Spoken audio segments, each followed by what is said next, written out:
नमस्कार, मैं doctor Manju Jain, retired associate professor फॉर्मेसन सेंट डिग्री कॉलेज कानपुर। मैं पिछले कई महीनों से धर्म मार्ग नामक शीर्षक के अंतर्गत कुछ छोटे छोटे प्रसंगों को लेकर के वीडियोस आप तक पहुंचाती हूं, जिसका मुख्य ध्येय या इसका भाव उसका यही रहता है कि हमें कुछ सामाजिक गुणों को अपने में आत्मसात करने की बहुत ज़रूरत है, जैसे क्षमा करना, उदारता दिखाना, दया दिखाना, प्रेम दिखाना, क्रोध पे नियंत्रण करना या जल्दबाजी में कोई कदम उठाना।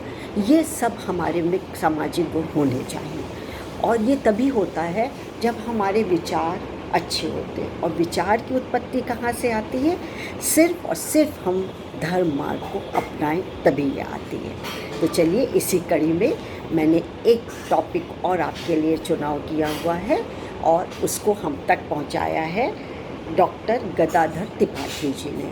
डॉक्टर गदाधर त्रिपाठी जी, आपका बहुत बहुत धन्यवाद और नमस्कार कि मैं आपकी बात, लिखी हुई बात जन जन तक पहुंचा रही हूं, क्योंकि ये जन जन तक पहुंचना बहुत ज़रूरी है, जिससे कि लोग अपने मन मस्तिष्क को स्वस्थ रख सकें, सिर्फ और सिर्फ धर्म मार्ग को अपना कर। तो आज का शीर्षक है भोजन और भजन। वाह, क्या बात है! हम लोग के घर में जब भजन कीर्तन होता था तो ये उल्टा होता था, यानी माँ कहती थी कि भजन कीर्तन कर लो तब तुम्हें सुस्वादिष्ट भोजन मिलेगा। तो खूब भजन कीर्तन किया करते थे और वाकई में बड़ा अच्छा खाना मिलता था। पूड़ी, कचौड़ी, कद्दू, बढ़िया जो उस समय चलता था, मन प्रसन्न हो जाता था। गरम गरम जलेबियाँ, तो ये चीज़ होती है। तो यहाँ लेकिन भोजन और भजन का थोड़ा सा डिफरेंट अर्थ है, जिसको कि मैं आप तक पहुँचाऊँगी। शुरू करें। संसार के सभी प्राणियों में भूख, भय, नींद और मैथुन की इच्छा की प्रवृत्तियाँ मानसिक रूप से होती हैं, जरूरी होती, अपने आप ही होती हैं ये। इसमें से मनुष्येतर प्राणी अपने प्राकृतिक स्वभाव के वश में होकर जो जहाँ जैसा मिलता है खा लेता है। जिस किसी के द्वारा डराने पर डर जाता है, तब जब नींद लगती होती तभी सो जाता है, और मैथुन की इच्छा होने पर किसी भी प्रकार के संबंध का विचार किए बिना मैथुन कर लेता है। वह यह नहीं जानता कि उसे क्या करना चाहिए और क्या नहीं करना चाहिए। लेकिन मनुष्य क्या एक सामाजिक प्राणी भी, एक विवेकशील प्राणी भी है, और इसके लिए आवश्यक है कि वह यह जाने कि उसे कब, कहाँ और कितना खाना है, किससे डरना है, कब सोना है और किसके साथ किस समय मैथुन करना है। इनमें भोजन जीवन चलाने की दृष्टि से महत्वपूर्ण है। मनुष्य को कब, कहाँ और कैसा भोजन करना चाहिए, इसका संकेत श्री कृष्ण ने गीता में किया हुआ है। वहाँ कहा गया है कि अपनी आयु, बुद्धि, बल, आरोग्य, सुख और प्रीति को बढ़ाने वाले तथा स्थिर रहने वाले पदार्थ सात्विक कृति वाले या सात्विक वृत्ति वाले पुरुष को ग्रहण करना चाहिए। इसके साथ ही भोजन प्राप्त करते हुए व्यक्ति को यह याद रखना चाहिए कि उसे जो मिल रहा है वह उसके श्रम से अर्जित तो है, किंतु इसमें भगवान की कृपा भी है।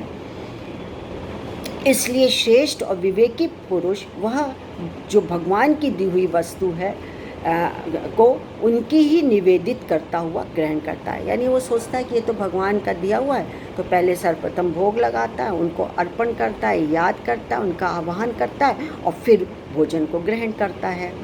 प्रभु प्रसाद पटभूषण धरहि भोजन की तरह ही मनुष्य जीवन के लिए भजन आवश्यक है, क्योंकि इसका जीवन इसी लोक तक सीमित नहीं है।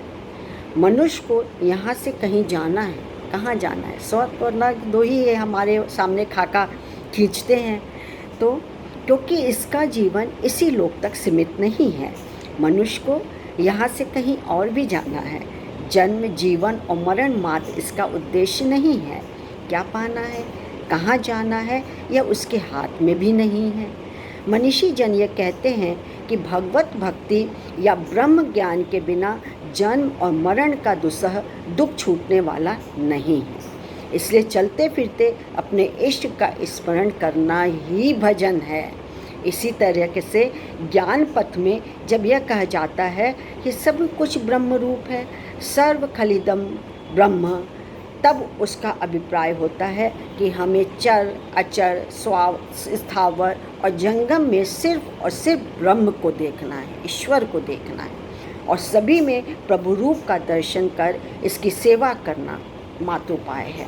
इस प्रकार भोजन और भजन व्यक्ति को लोक तथा परलोक में कल्याणकारी बनाता है। और हमें क्या चाहिए? हमें अपना कल्याण चाहिए, अपने परिवार का चाहिए, अपने देश का चाहिए, समाज का चाहिए, सबका भलाई और कल्याण चाहिए। तो ये किस तरह का भोजन कब करते हैं, संयम से, नियम और कितनी हमारी ज़रूरत है उसके अनुसार। और भजन तो आप चलते फिरते सोते जागते कभी भी ईश्वर का नाम ले लीजिए, वही भजन है। खाली सामने बैठ करके राग ऐसे ऐसे करना और मन कहीं और हो, वो भजन नहीं है। भजन यदि आप भगवान के आगे कर रहे हैं तब तो उत्तम है, लेकिन मन लगा के करिए। और चलते फिरते कर रहे हैं तो वो भी भजन में ही शामिल होता है। अच्छा लगा हो तो शेयर और लाइक ज़रूर करिएगा, सब्सक्राइब करिएगा। तब तक के लिए मुझे आज्ञा दीजिए, कल मैं फिर उपस्थित होंगी। नमस्कार, थैंक यू।